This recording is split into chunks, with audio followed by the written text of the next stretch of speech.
Let's see how you do under pressure. Oh, yeah, I've been wanting this forever. I've been in the field with whatever they throw at me. Brush it off, pick myself up, moving on to the better. Okay, hey, yeah, ain't no errors, baby, it's a new era. I wake up early, feeling rich like I'm Kesha. I get to the paper, boy. Extra, extra.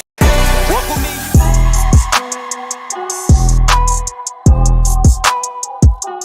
Yo, what's going on, everybody? Welcome in to our first ever Channel Member Roundtable, ladies and gentlemen. Now, this is the first time we're doing this in what seems to be over a year. We were trying to do this a lot more often, but of course, now that things are kind of starting to tail end in the last part of the last two games of the season, I was like, why the heck not? Let's bring on some channel members here. Let's get their take on this whole situation. Now, if this is your first time here and you want to participate on the next on the next channel membership roundtable, all you need to do is become a channel member. Super simple. I'm gonna get a roundtable format here on the screen. We're gonna be able to introduce some of the members of the AZ Sports Fan here on YouTube. You'll explain to me, you just got a little bit of an intro, but what we're really going to dive into is your guys' takes, right? We want to get down to the nitty gritty on what you guys feel about the 2024 Arizona Cardinals. You already know how I feel. It doesn't matter. It doesn't matter. So without further ado, ladies and gentlemen, let's go and get started here. Let's go and bring on a few members of the round table. We already got two people. We got Ivan at the very top. And I know you guys can't see it on your end, but then we got Mark here at the bottom. So real quick, Ivan, give us a 1 or 30-second spiel, how you became a Cardinal fan, and are you excited about the state of the Cardinals right now?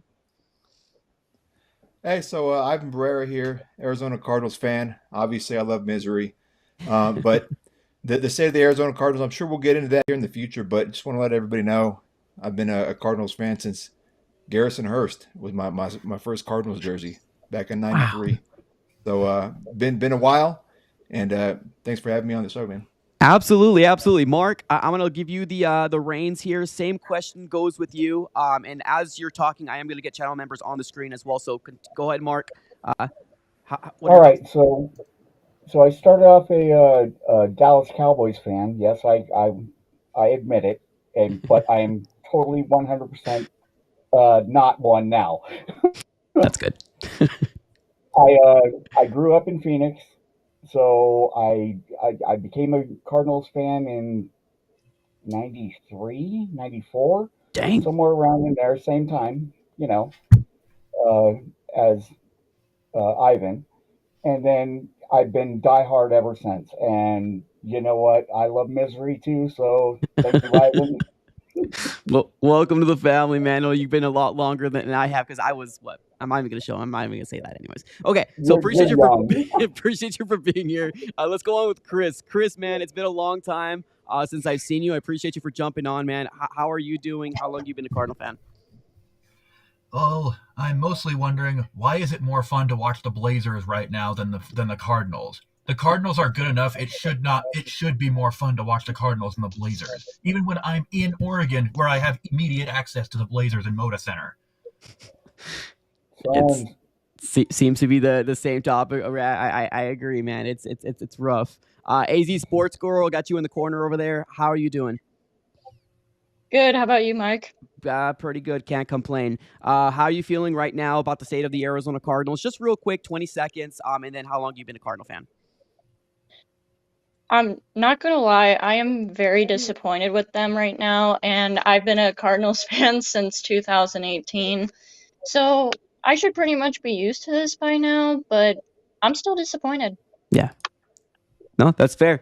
All right. So let's rock and roll, ladies and gentlemen. I was hoping to be able to get 6 of you guys on the screen. So Ben and Jake that are back there, I will be bringing you guys on as the show goes on. I apologize. I guess I'm only able to get 4 people on here, but let's get started here.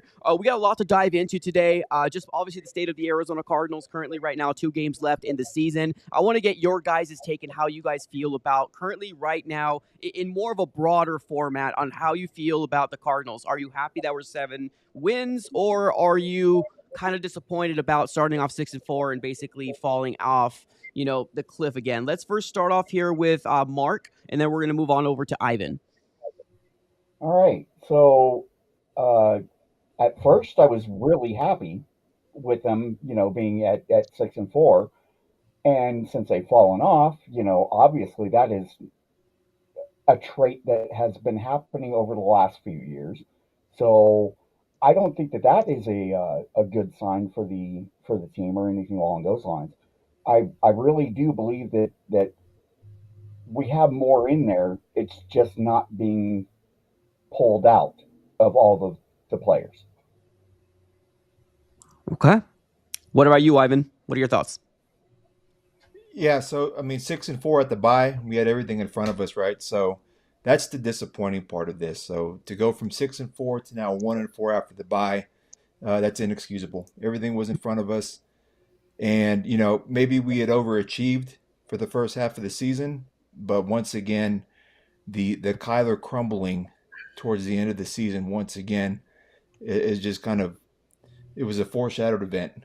We saw it coming. We tried to deny it. We said 6-4. This is going to be the turnaround year where we get everything together, and it's the same song and dance. So overall, pretty disappointed in the way this season has turned out.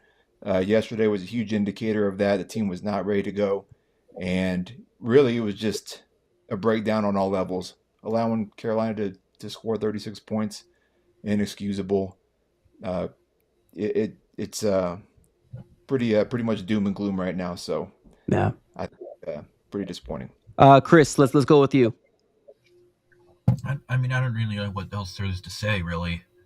People haven't already said, because this team was 6-4, and we had, of the games we've lost, only one of them could be considered losable. The rest of the games were unlosable, and we found ways to lose them. Yeah, no, I could tell the frustrations in your guys' voice. Let's move on over to AC Sports Girl real quick. What are your thoughts, AC Sports Girl? Not gonna lie, before the bye, I was really excited with how we were doing, but then after the bye, I was just like, it feels like, well, do the fans deserve an answer? Yeah, I'm disappointed. Yeah. No, absolutely. Well, actually, I'm glad that you actually mentioned the answer, because I wasn't able to put it on my soundboard, but I have a couple clips that I want to get your guys' take on this whole situation, because Jonathan Gannon ended up speaking to the media earlier this morning, one of them with Burns and Gambo, which is the local radio station here, and then the other one with the media. There's two clips that I want to get your guys' take on, because the specific one that I heard with the one with the media, a lot of people kind of got on an uproar with the way that he responded with the losing season so far. So I'm going to start off with that clip first. We're going to go around the round table, and then we'll go from there. It's about a minute clip, so let me know. Just give me a thumbs up if you could hear it.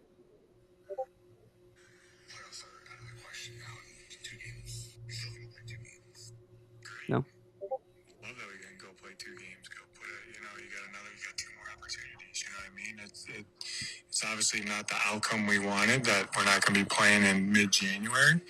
But I'm excited for these 2 opportunities. One on the road versus a playoff team, and then a team that's been winning our division for a long time. So, that's the. I understand. How a lot of people think, I guess. But when you're in our seat, you get the joy is competition. So.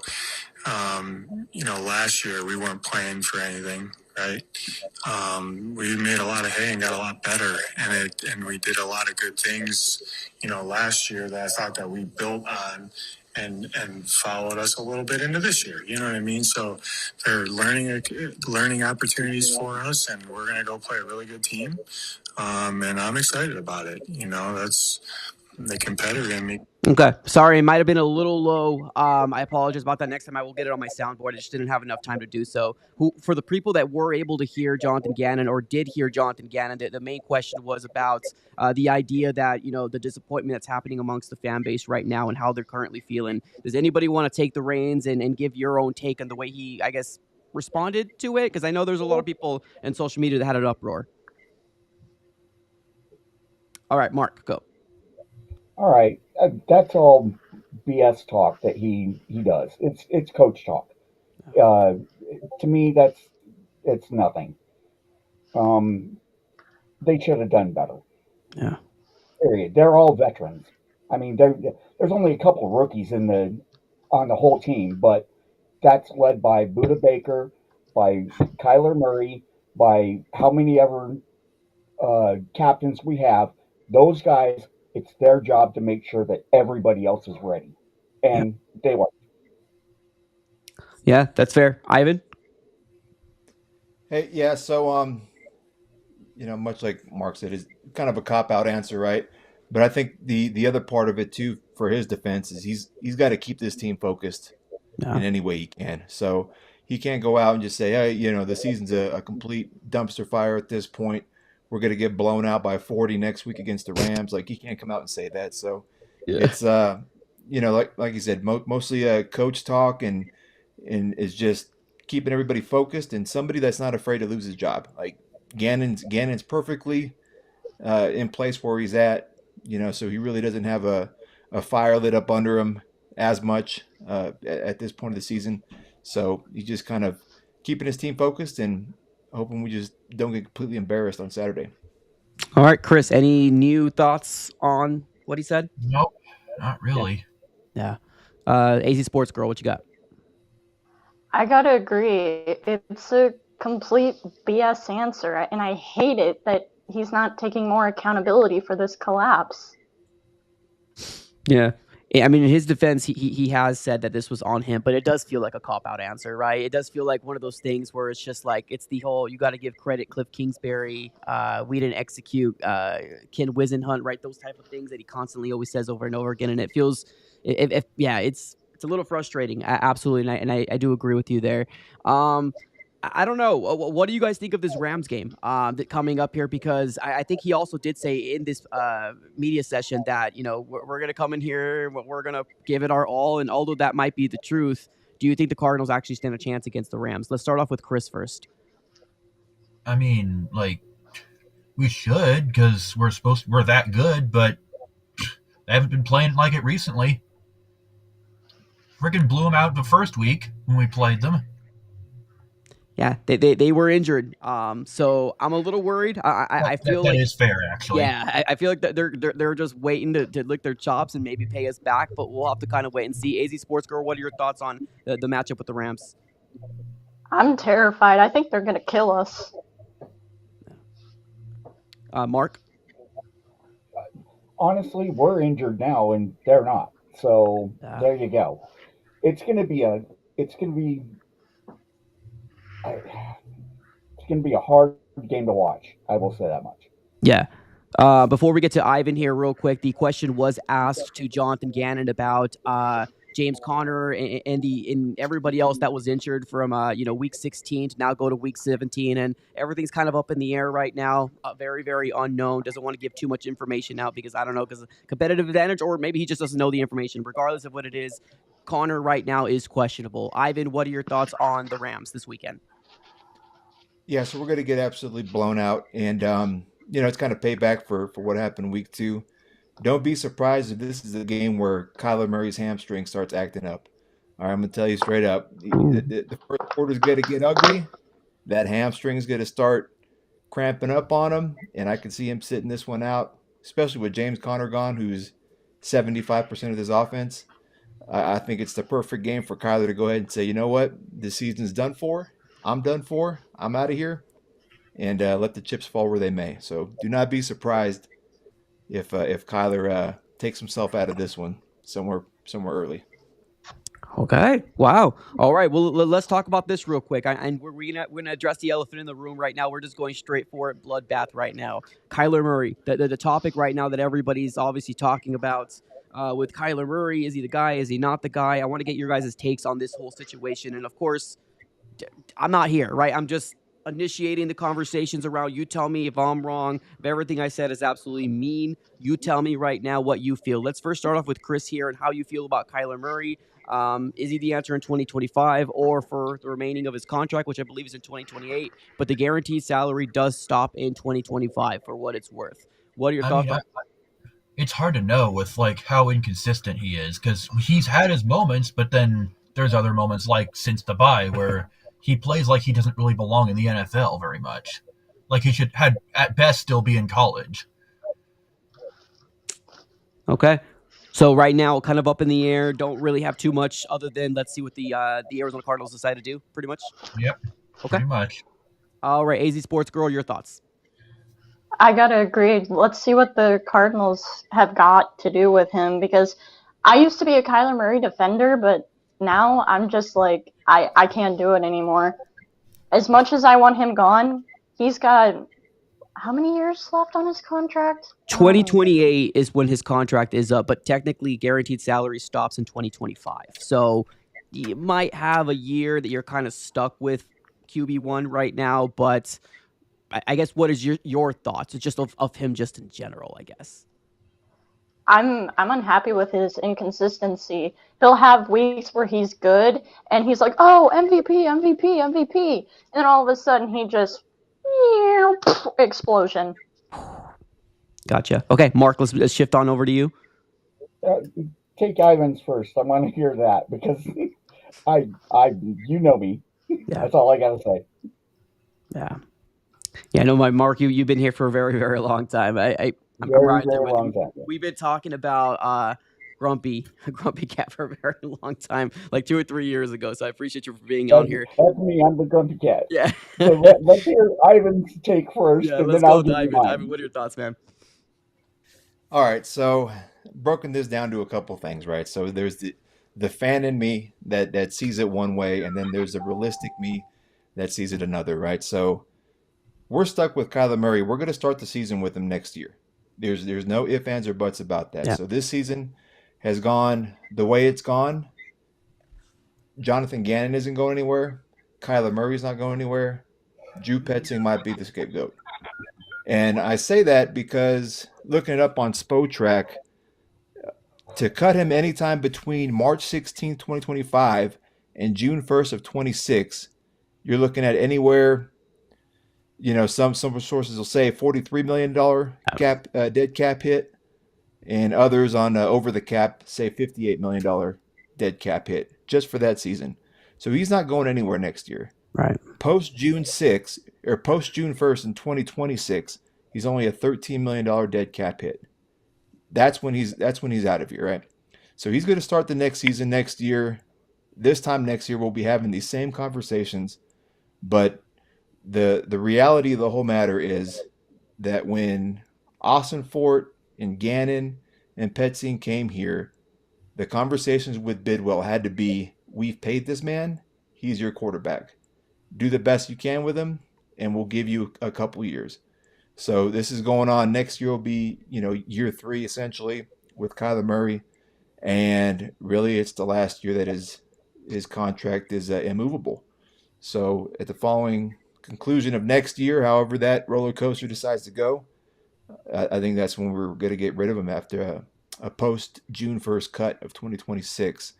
But then I also think too, because we've gone through this plenty of times as Cardinals fans, what's your backup plan, right? So you're going to run it back with K1, Connor, Marv, and Trey, right? So you got some pretty good names there. We're going to run it back, probably a new offensive coordinator. But then in free agency, who are you getting?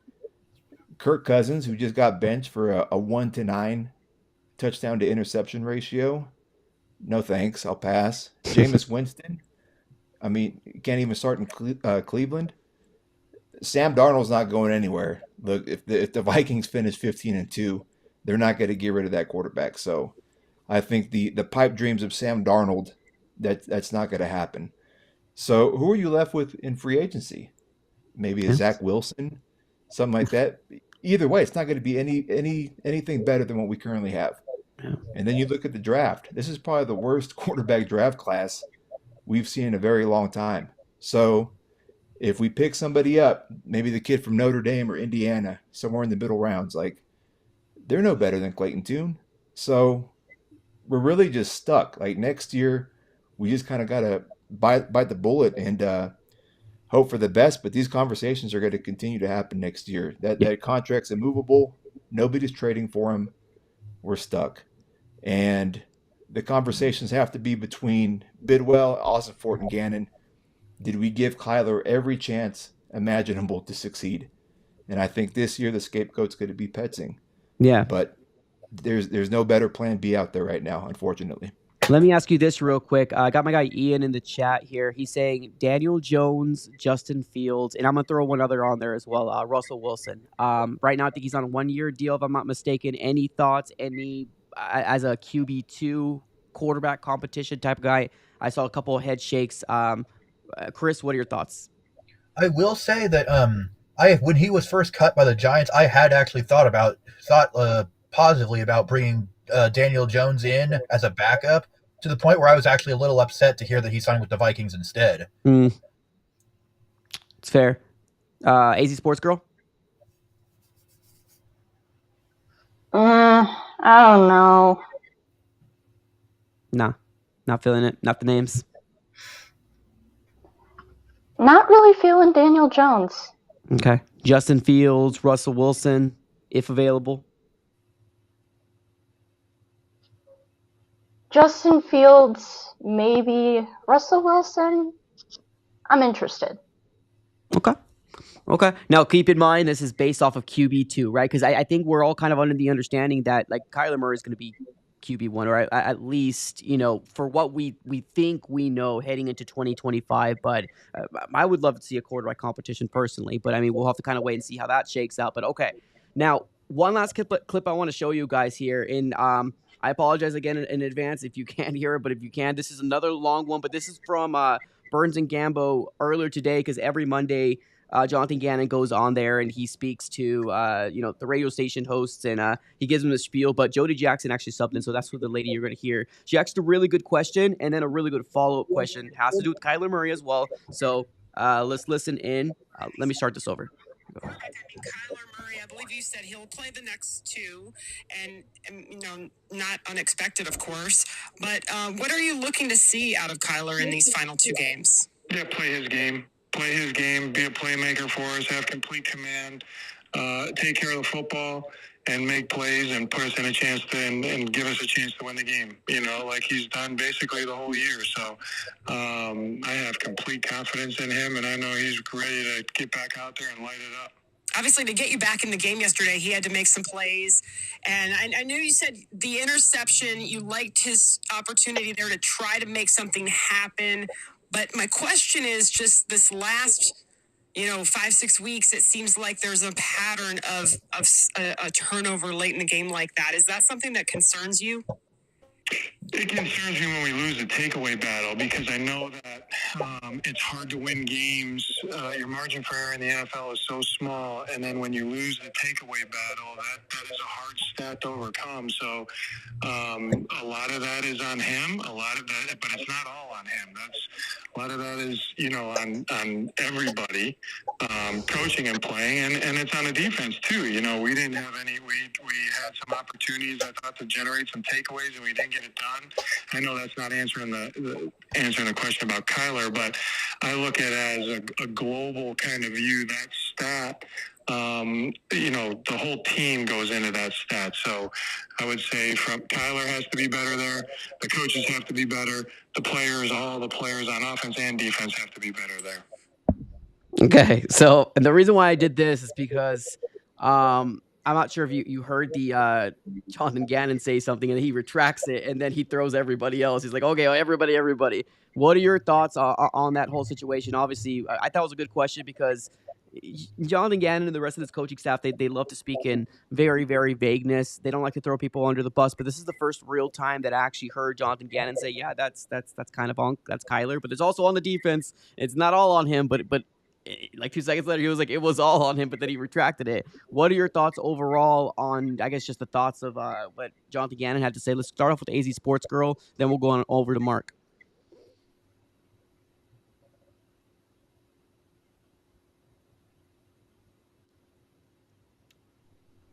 Don't know if you're there. Let's go on to Chris then. Chris? I mean, I got nothing. This is part of why I don't usually watch post-game interviews, because it just ends up being background noise rather than something I actually pay much attention to. That's fair. Okay. All right, let's go to Mark. All right. First off, I'm going to go back to the other thing about Kyler and everything. I never wanted him here. I never wanted Kyle here either. So, or whatever his name was, the coach that was here. Never wanted him here either. So, as far as I'm concerned, uh, Kyler's doing exactly what he has been doing for the last few years, which is a whole lot of nothing, in my opinion. Uh, I don't think he's I don't think he's got everything that he needs in order to be successful in this league.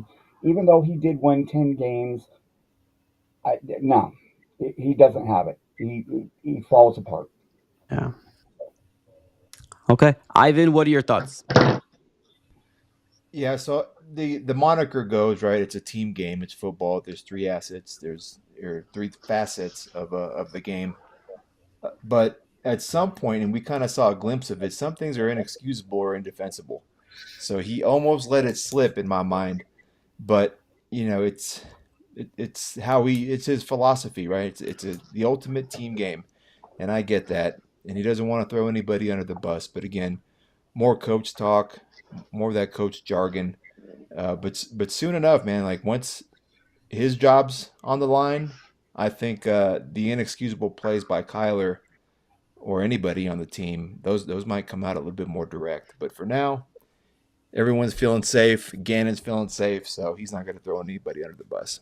Yeah, I think you're right with the whole feeling safe. I 110% agree. Like, I'm not hearing a coach that feels like he's worried about his job. 100%. Jake in the chat says, take the low hanging fruit, get rid of Petzing. This front office just needs to do something for the fan base. Most fans can agree play calling sucks. So there's that. Now I'm gonna do because we need to switch some channel members out. Chris, I'm gonna let you take this. But then I'm going to try to get Jake on here. I can only get 4 people on here at a time. I thought I was able to do more. So I'm going to have you answer this first, Chris, and then I'm going to let you go because I'm going to bring Jake in. Yep. Any thoughts on this? What was it again? I lost track. No, you're good. Basically saying take the low-hanging fruit, get rid of Petzing. This front office just needs to do something for the fan base. I will. So somebody else in chat, I think I can see it like on the right side of my screen. Somebody said that he's the reason our running game has been so good, and if that's the case, it does make it a little more difficult. But I think you got to do something to try and make this work next year if you can. But otherwise, just let next year be a throwaway year, I guess, and then maybe have to get rid of Kyler the next year. Unfortunately. Okay, perfect. Appreciate you, Chris. Brother. As a person, he really has turned a corner this past offseason with like his own channel, the vlogs, everything. He really seemed like he was changing for the better, and now this happens. Yeah, no, Dingleberry to blame. Yeah, you get a glimpse of his life, and you really start to like him as a person, right? Obviously, off the field, football player, and as a person who he is, it is very, very unfortunate that you get a little bit, not unfortunate, you get a glimpse, but like that human nature, it's hard to move off of for sure. I agree. But Chris, I'm gonna let you go, buddy. I'm gonna bring Jake in here. Right. Thanks, dude. Later. All right. Anybody? So I'm gonna go with Mark while I get Jake in. Any of your thoughts on this in terms of we just need to do something? What are your thoughts on that? You know what? I don't think that it's Petzing's deal. They're not executing. We have no line, no O line. So, I mean, come on. It's not just Kyler's fault. It's not just Petzing's fault. The O line really needs to freaking step up, and they haven't. I mean, they have in some parts, but they haven't overall. We don't have the talent there. That's on Awesomeforth. So there you go. The game is won or lost in the trenches. You got your O line and your D line that both need to be really effing good for us to be a good freaking team, and they're not. So that's where I put it, and that's where I always put it every year. That's fair. Ivan, what are your thoughts on just doing something for the fan base? Do you think this is fair? Do you think this is right? Or I know you said scapegoat earlier. Do you think that's what's going to happen? Yeah, he's got to be the scapegoat. And there's for the tumble that we've taken over the past 5 weeks, someone's got to be to blame. And I think it's going to be Drew. And right, wrong, or indifferent, it's, again, something for the fan base. And we've reached the peak of the Drew Petzing offense, it feels like. So we got to move off of him. and I think a fresh restart for everybody. And Mark alluded to the talent that we have on the trenches. We were the offensive line was playing pretty well in that 6-4 start, and I know we've had some injuries since then, even Will Hernandez at the beginning of the year, but overall, everything came crumbling down after the bye week, and so I can't really point a finger and say it was due to the trenches as so much as it was to possibly coaching. So I think he's got to go. Okay. AZ Sports Girl, if you're there, let me know what your thoughts are on this about potentially making a move to make a move.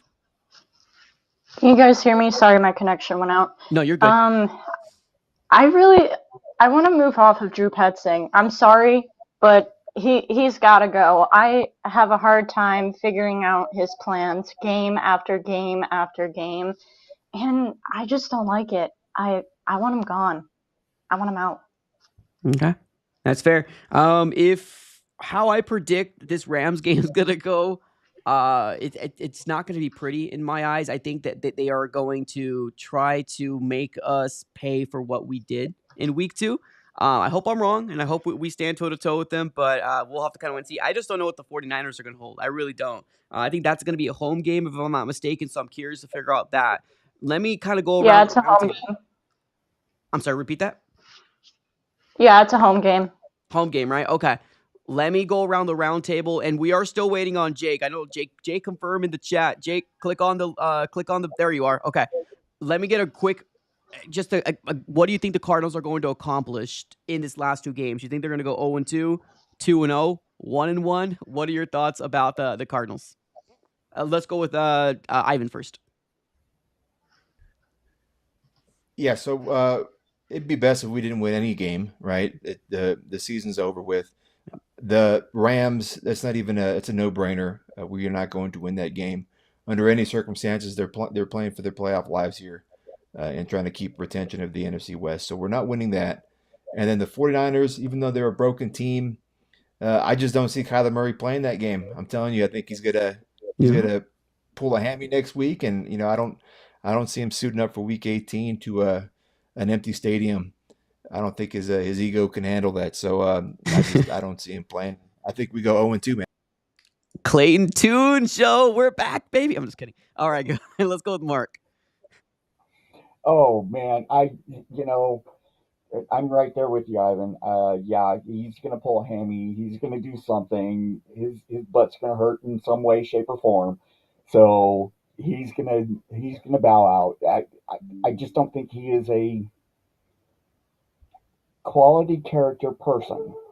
So my opinion has always been really low with him, and it's still low. I mean, I tried to give him the benefit of the doubt at the beginning of the season, saying, hey, he is actually becoming a leader. He's actually grown up a little bit. Yeah, that's gone away. So yeah, he's back to the lowly person that I never really wanted in the first place. Okay. All right, AZ Sports Girl, what do you think is going to happen in these next 2 games? 1-1, 0-2, 2-0.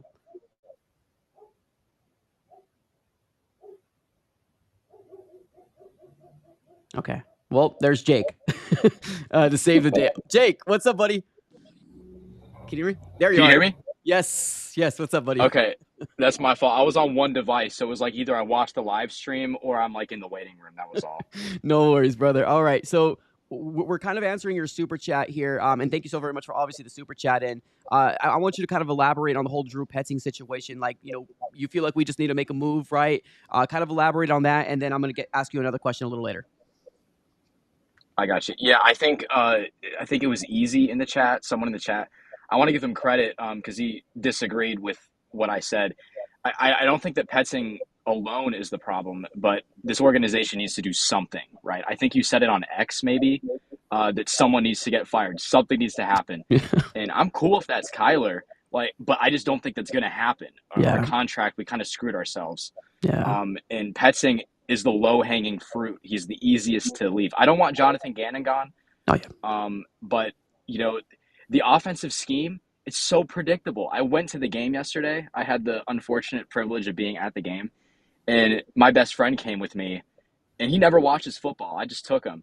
And even he was like, "Oh, I bet they're going to run the ball on this play." It's just so obvious. And you can't keep making these mistakes as an offensive coordinator. We could get someone else in and do something for this fan base. Okay. Now let me ask you this. I asked everybody so far around the round table, what do you think is going to happen in these next 2 games? 0-2, 1-1, 2-0. What are your thoughts? Oh, man, right before Sunday, I bought tickets to the Phoenix game because I'm actually going to fly out to Arizona. So the game with the 49ers, that flex game. I think we might be able to beat the 49ers. We're going to get wiped. We're going to get embarrassed by the Rams. There's no way we beat the Rams. Although it would be very Kyler Murray fashion for us to win, when there's there's nothing at stake. That's fair. Just to continue this divide between our fan base of whether he should stay or go, but I think we go 1-1. I hope we beat the 49ers at home. I hope we do. Okay. Because they're in shambles too. They're not much better than we are. That's fair. We do got a super chat coming in here. We got my guy saying cut Drew for 2025. He's getting cut anyways after 2025. We do got a new guest coming in here. We got Ben. Ben, if you could hear me, how are you doing? I'm doing great, brother. Thank you. Absolutely. But very unhappy about what happened. I'm not a Kyler hater. I just wanted them to succeed so bad, but I just don't see it ever happening. Yeah. Can't read the defense for how long now. The film thing, I don't know if he's still watching film. Just something must have happened to him during the bye week because I don't think he had a pick until then, or did he? He might Maybe have one. He might have had a few. One, but not maybe one. And then after the bye, it was pick city. It was bad ones too, not just regular picks, So yeah, I'm just frustrated, man. Before Kyler was born, I was a Cardinals fan, So, I've been there for like 30 since 88, 89. And it's just frustrating. Aside from the Arians years, Bruce Arians gave us a few good years. Wisenhunt gave us a good year. And then we couldn't even keep them here. They had to go somewhere else. Yeah. Arians won the Super Bowl somewhere else. And everyone who leaves here kind of gets a Super Bowl. Yeah, and all those guys that left here with Tampa Bay, we had our punter and one of our rushers got a Super. It's just mind-boggling what's happening here. I just hope this turns around. We're stuck with Kyler for the next year. Yeah. I was listening to Ben yesterday, and he had a point. They're saying the draft isn't that good, but quarterbacks can come through if you develop them, if you coach them well. It's just something with the organization. I don't know if we're just picking all these busts. Are we developing that player might be the thing. Yeah. We're failing at development of the player. And it goes back to the ownership. Bidwell is more interested in, selling casitas and real estate. Maybe he should just sell the team. Maybe he should be forced to. In Italy, where I live, a soccer team that sucked, that was the bottom of the pit, got demoted to the B League, if you will. There's no excuse for being that horrible. And then when they won that one, they got back into the Serie A, the number one, like the tops, right? Yeah. So this team has sucked so bad. I mean, the worst longest loss of the NFL. Something's wrong with ownership. That's where I'm at this point. Feels can't like be one player. For sure. And just to be clear real quick, Kyler Murray has right now 9 interceptions on the season, 6 touchdowns. He had an interception versus the Lions, the 49ers, and the Chargers, and that was before the bye. And then after the bye, there's pick city, just like my guy Ben said. So yeah, it's Really, really weird to see what's happening with franchise quarterback one right now. But let's move on over here to Marvin Harrison Jr. real quick, because obviously another big topic amongst the fan base about, either Marvin Harrison Jr. isn't all as cracked up to be. Let's first start off here with Mark on how you feel about him. Do you see the flaws? Are you not worried? Or what are your overall thoughts on Marvin Harrison Jr.? Go, Mark. He's still a rookie. He's got lots to learn. So, yeah, as a number one, he probably is not a number one right now. He should be a number two. So, I'm not going to say, throw him out or anything along those lines, or trade him or anything like that. He's got some growing to go. So I want another year with him. So let's keep it at that. Honestly, I think it's Kyler's problem that he's not getting him the ball, or getting McBride the touchdown that he needs. I think he's purposefully not freaking throwing it to McBride for that touchdown. And there could be a little strife in the locker room because of that. So, you know me, I think that there's always something in the locker room. So there you go. That's fair. Ivan, let's move on over to you on Marvin Harrison Jr. What are your thoughts? All right. So this one, much to the dismay of a lot of fans out there, I think he looks timid and slow. He'll have stone hands at the wrong times, as we've seen yesterday, 2 in a row, dropped. Lazy in his route running at times. He cannot fight for contested balls. We saw that Christian Gonzalez locked him down in the end zone just last week. Can't locate the ball. We saw him yesterday. Kyler lofted one in the air for him, and he just couldn't track down the ball. The end of the Minnesota game, Kyler gave him a shot in the back of the end zone. Those are balls you have to come down with if you're wide receiver one. And we didn't draft him to be anything but wide receiver one. He was a generational talent. People were comparing him to Calvin Johnson. And when you're coming out looking timid and slow, not prepared for the NFL game, and he even said it his first week, I think the game moves a little bit faster than I anticipated here in the NFL. After he went one reception for 4 yards against the Bills. I've seen Anquan Bolden put his stake on this game. The first game, 10 receptions, 213 yards, 2 touchdowns. That's how you come out here and make a statement in this league. We have not seen anything close to that with Marvin Harrison Jr. And in an era where you have guys like Justin Jefferson getting 1,400 yards their first year, Jamar Chase, 1,200, Garrett Wilson, over 1,100. The list goes on for these wide receivers that are coming out of college and immediately putting up numbers. And then you look at what Marvin Harrison's doing. He just does not pass the eye test as a dominant wide receiver one. Go up and make plays. And we just have not seen that. And it's the 50-50 balls that really give me that doubt, because those are things that he's been doing since he was 5-6 years old, going up and getting the ball. And seeing him getting locked down and unable to do that at this level is very, very disheartening. And somebody said it the other day. They was like, man, he's basically DeAndre Ayton out there. That's what he looks like. The version of all the talent in the world. He was built in a lab, and he just looks timid out there. He's not giving 100%. And I think that's a pretty good comparison from what we've seen so far after 15 games. And if you were to go back and redo this draft, would he be the number 4 overall pick?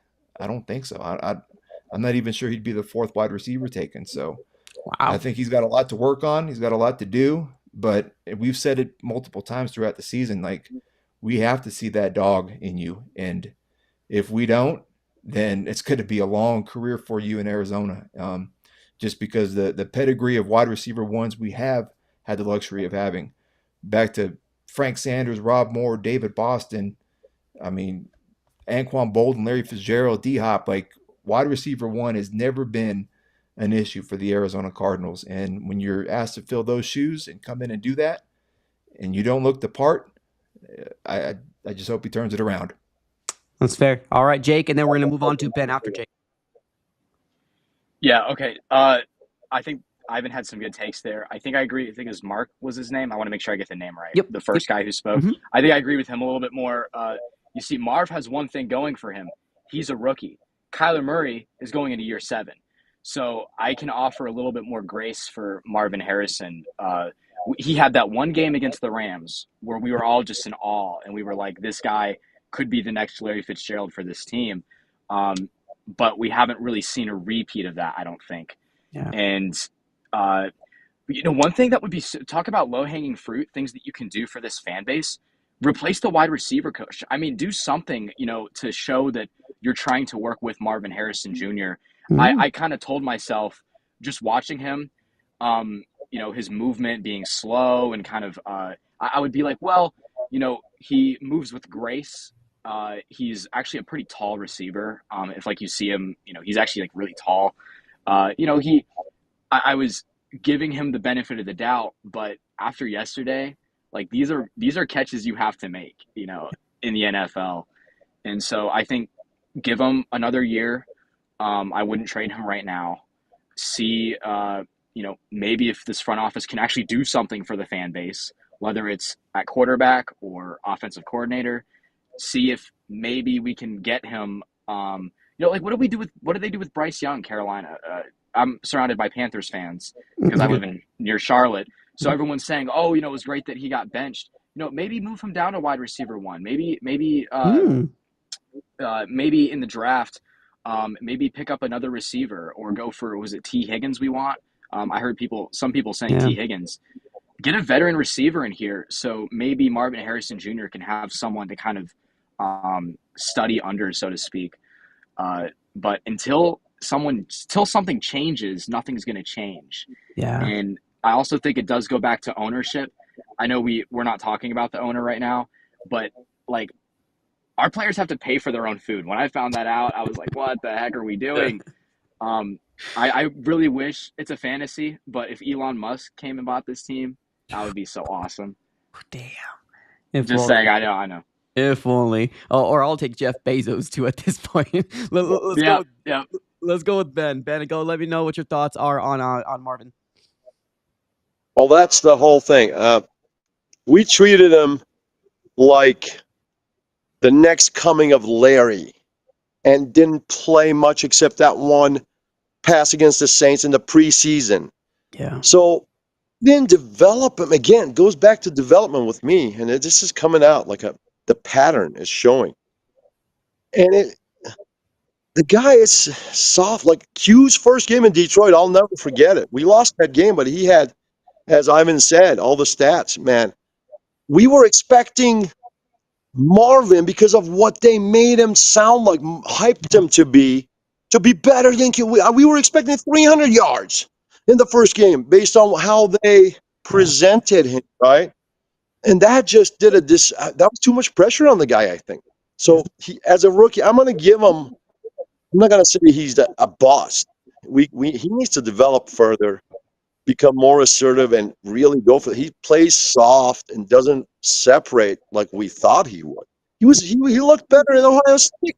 Yeah. So again, I hope he turns that around. I'm confident he will with some more time. But yeah, I mean, these guys all need to play preseason next year for sure. My take on that. I mean, they're not Super Bowl winners. What are they doing sitting on their butts? Yeah. So put myself and go to someone else. No, that's Thank fair. you. It's a good take, and I want to kind of chime in here with Jake here, or also I have something on the screen here. It says Fitz even had Bolden, right? Because Bolden had crazy numbers in his first rookie year, and Fitz, when you look at Marvin compared to Fitz, they're very similar in terms of it. But I think what we're really I think we were kind of sold this generational talent. And I'm not going to lie to you, too. I was on there, too, because that's the player that I wanted as well. So if he does end up becoming a bust 3 or 4 years down the road, then, of course, I'm going to blame myself, too, because I was hyping him up. But at the end of the day, you hear things like even Larry Fitzgerald came out and said, man, this kid could be really, really good, right? So you're hearing all these things from players, wide receivers that have done it for years in the game, and you fall in love with it. To me, there's a lot more grace coming for me, and it might be because I wanted him. You know what I mean? I'm not one of those guys that wanted Joel or I didn't want to trade back, so I'm gonna have to stay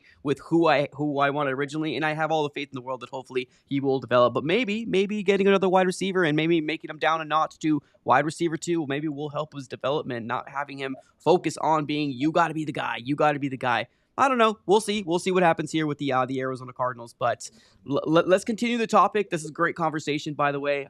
Love all the takes. Let me ask you about the draft. It's just F it, right? We're going there. Right now, where the Cardinals are at, we're projected to be somewhere around the 16, 17, 18 mark. If we lose the next 2 games, of course, we'll go back down more notches. But what is your overall thoughts on the draft in the first round? Are you a specific position, or are you just we're letting the dominoes fall? Anything's on the table. Let's start off with Ivan, and then we're going to go to Mark. All right, so the draft, I think we need to trade out of that first round pick. We need to get an established edge rusher, someone that's going to help us out immediately. And for the draft, I'm actually kind of nervous, man. Like, so the whole mantra of let Monty cook, I don't think he has. Like 2023, between the draft and free agency, I mean, there's a couple names of guys that play, right? These guys aren't like, besides Paris Johnson Jr., Kaiser White, Fro Holt, Mac Wilson, over the past 2 years, what huge difference makers have been drafted or taken in free agency? And you could say Garrett Williams, Michael Wilson, Max Melton, but those guys are just playing, right? They have some upside to them, but they're not like guys that are coming in and busting down the door. So I think I'm a little bit nervous about the draft. This will be his third draft, and if I'm Monty, I'm making some phone calls and getting some immediate help on the edges for sure to generate some sort of pass rush. Okay, let's go on over to Mark. What are your thoughts here on that first round? All right, so Ivan, yeah, I do agree with you on some of that. However, they're still rookies, and all that they have to develop. The game is way faster than what they're used to, so I'm giving them a small amount of a pass. So the ones that we drafted this last year, they get the pass. The ones, the first year that Monty was with us, yeah, they should know better by now. So I get you on that, but I don't really think that Monty is bad in any way, shape, or form. I do like Monty. I like the way he is cleaning out the garbage out of the locker room and trying to make it a better place. But that's going to take some work because there's contracts involved and everything else. So that's how I go with that.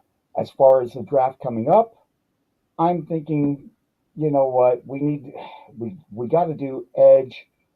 We have to anything on the trenches, man. Anything on the trenches, and I think defense needs it more than offense right now. So I'd say go with trenches 90% of the time. I used to be a lineman. I'm gonna always go a freaking in the trenches. Love it. All right, Jake, let's go with you, and then we're gonna go ahead and finish off with Ben. Yeah, I definitely think building the trenches is a smart move. I have some disagreements with Monty. He loves his draft picks, right? Yeah. So I wish he would do a lot more work as far as the free agency, the trades, that type of thing, because all we got was Baron Browning. And he had some flag on him yesterday. He had like one that passenger, or no, what was it? Roughing the passer. He had like one big penalty on him. But besides that, I mean, that was basically his mark on the game. And he's shown some flashes, but I was really excited when talk of like Micah Parsons was going around. I know that's probably not realistic, but who was the guy that you wanted from the Giants? Me? Yeah. Hassan? Ojulari's brother. Giants. Him. Aziz Ojulari. Aziz. Right, like these are things that Monty can do, not only just for the team to get some immediate help in some of those needed positions, but also for the fan base. Like, it frustrates me when nothing changes, like nothing happens. Yeah.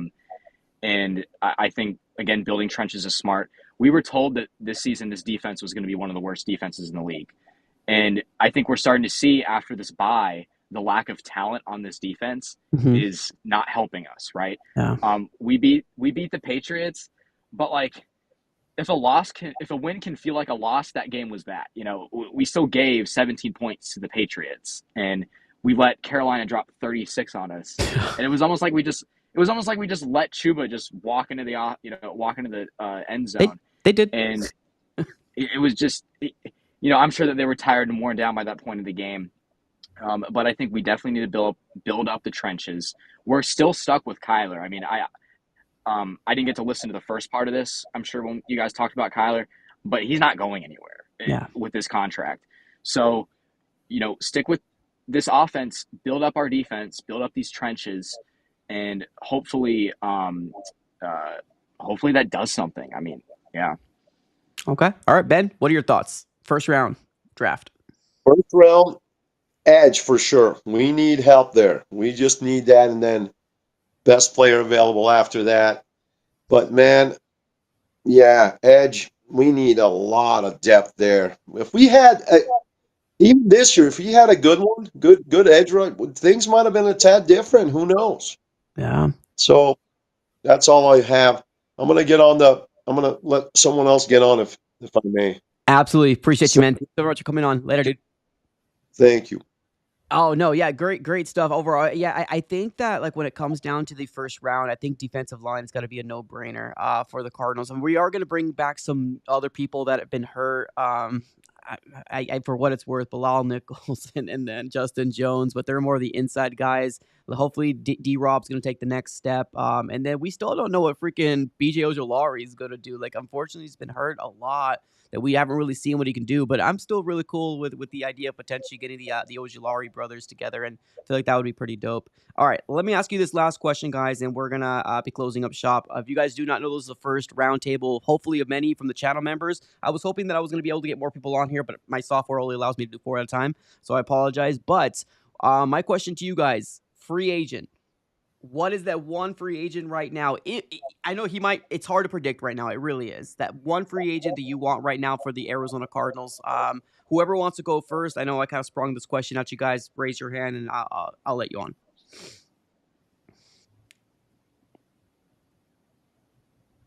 Or position. I'll go ahead and jump on that one. All right, go ahead. And I'll send you 2. Just number 1, T. Higgins. I think that's needed. Number 2, if we could snag away Zach Martin, who's still playing at a pretty good level, I think that'd be good for the offensive line. Okay. All right. Mark, anything? Anybody on the offensive line is definitely needed. We have to have depth there. We don't have depth. Yeah. So I would say a good veteran, even if he's okay, throw him on the line, and I think that's where we need to go.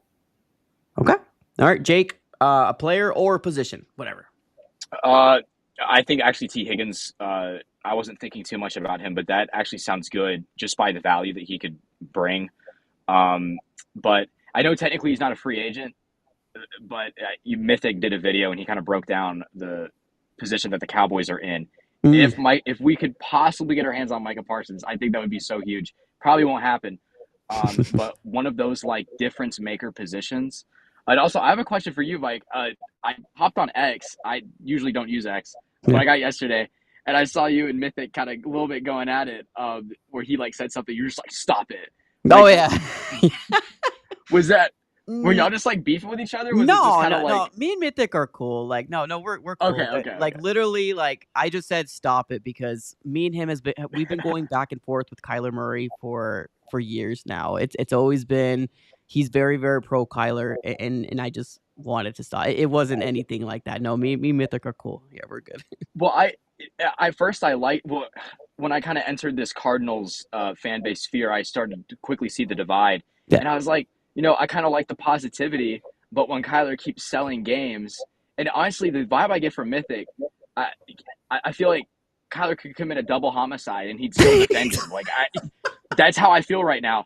So I'm like, maybe Mike's channel is a little bit more negative, but put me over there. You know what I'm saying? That's funny. No, Mythic's a great dude. Honestly, like we've hung out outside the YouTube world. Is where we went to a couple of different events. He's an awesome dude. He's amazing. It's just a lot of people we just differ in a couple of different things, and I don't know exactly what it is in terms of like. I just don't have the patience like he does. That's it. That's all it is. I'm just more of a reactive fan compared to him. He's more patient than I am, and that's what it is. But there's all different ways to fan. You know what I mean? At the end of the day, we're cool. We're probably gonna collab another time soon. Yeah. All right. Yeah. No. Yeah. Good conversation though, man. So what we're gonna do, Jake, Ivan, Mark, thank you for jumping on. I was really hoping I was gonna be able to get the whole Avenger crew on here, but just this freaking software doesn't allow me to do it. But thank you everybody. If you did truly like this, channel members in the chat, you guys right now, thank you guys for making a part of making some time and being on this live stream. I absolutely do appreciate it. I'm gonna let you guys go. Every single one of you guys are absolutely amazing. Appreciate you. All you need to do if next time you want to jump on, ladies and gentlemen, just become a chat. It's mad simple. It's mad simple. And the reason why I make exclusive for channel members, ladies and gentlemen, is because I want to give them something. I want to give them some sort of saying, hey, you guys are going the extra mile for me. I want to give you guys a voice because at the end of the day, I've said this from the beginning of the time that we created this channel. This channel just isn't my channel. Although you see me, you see the dude with the beanie and the forehead, right? And the eyebrows. It's our channel. At the end of the day, I want to give you guys a voice, and you guys do go the extra mile. So I absolutely do appreciate it. Ben, AZ Sports Girl, everybody that's chimed in. Thank you everybody for tuning in. If you guys enjoyed it as well, getting different people's takes, let me know in the chat below. Smack the like button here on this video as well. We will be closing up shop right here. Thank you everybody for tuning in as always. It's been an absolute pleasure. Have a great rest of your day. And as always, go Cardinals.